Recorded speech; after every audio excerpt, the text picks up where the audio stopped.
there, my fandom friends! Today I have some very exciting news regarding the Nintendo Direct, specifically for Mario Kart World, one of the brand new games that got announced yesterday with the brand new Direct, for of course the Switch 2. Today, on April 3rd, we got a Nintendo Treehouse Live, which took place this morning, and one of the first things that they shared was more information about Mario Kart World, the Grand Prix, Switch 2 gameplay. So today, I am going to be breaking down lots of the Easter eggs that I picked up throughout this Treehouse Live. So let's get into it. Starting off with our character page, we see that all of the characters are actually no longer stand still.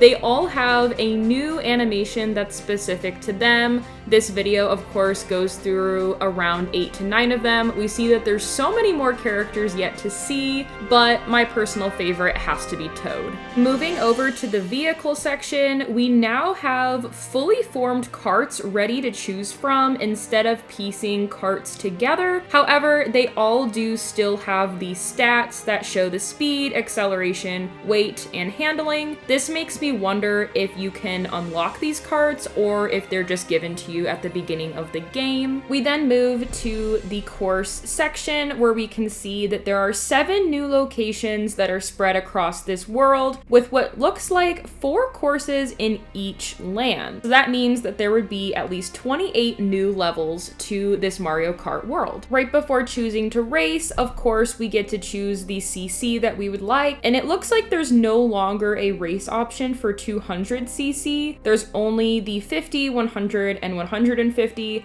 but honestly, I'm fine with that. I don't need more stress in my life. Before starting the race, this is similar to old Mario Kart games where you get to see a flyover of the land that you are going to be going through. However, something that's different about this new game is that, of course, it is going through the 4 courses within this land instead of just the 1. The 4th course in particular in this land is extra interesting because it is actually based off of the Donkey Kong spaceport from the arcade version from the original Donkey Kong game, or my least favorite level from Smash Bros. Doubling other Mario Kart games, instead of there being 12 racers, we now have 24, which is just adding to the chaos of the race in such a great way. Here we get one of our first looks at a new item, which is really exciting. It's called the coin shell, and it looks like it moves forward and continuously drops coins with a big drop of many at the end. In this scene, we can see that the max amount of coins that we can now carry is 20 instead of 10 from previous Mario Kart games. This makes me wonder if it still helps with extra speed or if there's any other secrets we don't know yet about that higher max. Honestly, one of my favorite things that was announced is that items can now be held without having to hold down a button. This means no longer are we going to have finger cramps. They automatically move to that defensive position. With the ability to now be able to ride on rails and on walls, it looks like there's also a heavy use of jumping that can help us gain speed as well as drift. It looks like we also now have the ability to evade blue shells from getting first place in a better way by using techniques that are aided by the railing and the walls. Instead of using paragliders when jumping off of cliffs, we now have the ability to use wings where the cart actually transforms more into what looks like a plane. This also makes me wonder what kind of wings we're going to see on different designs of carts. As stated in the trailer, as well as demonstrated in this video, we can see that there are different weather conditions as well as different day and night conditions. Something else that's such a cool hidden detail is that in this rain, you can clearly see that the land is getting flooded, as well as the detail of Mario's clothes actually becoming wet. With the added ability to drive along railing, we now can also build up boosts while balancing on them, kind of similar to drift. A detail that I think is really awesome is that with each level or course that you play, it will lead into the next level or course instead of just teleporting you there, so it's more natural. Not all courses are making you go around the track 3 times like usual, and this makes sense because you are going to be traveling around this world. There are lots of new obstacles in this game, one being lots more cars, and if you look closely, you can actually see that there are Toads and Koopas driving them. How funny is that?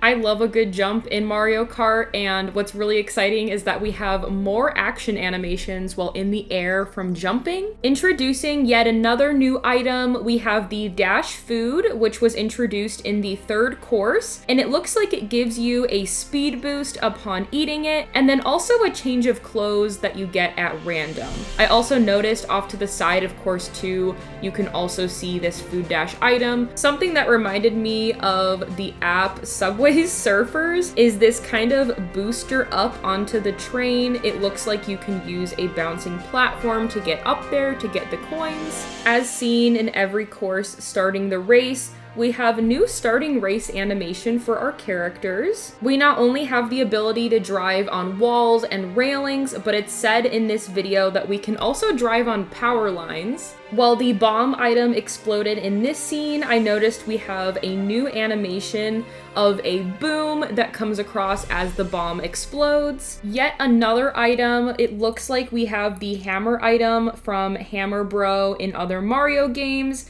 It looks like you have the ability to throw a bunch of them, keep launching them out, and then they actually get lodged in the ground, which could cause as another obstacle. As stated specifically in this video, it sounds like you can damage some obstacles using shells, maybe other items too, but the example they gave was using a shell to obstruct a barrel in front of you to make it get out of your way. The fourth course from this first location had 8 laps instead of 3, which was a bit unusual. This makes me wonder if all the lands are going to be like this. It was also more difficult compared to the other courses. There were lots more obstacles and things going on, so I wonder if the last level of each land is going to serve as kind of a boss round. Something really cute are the loading screens. You can see at the bottom right corner, it cycles through items. At the end of each race, if you get first place, maybe second and third, but we don't know for sure yet,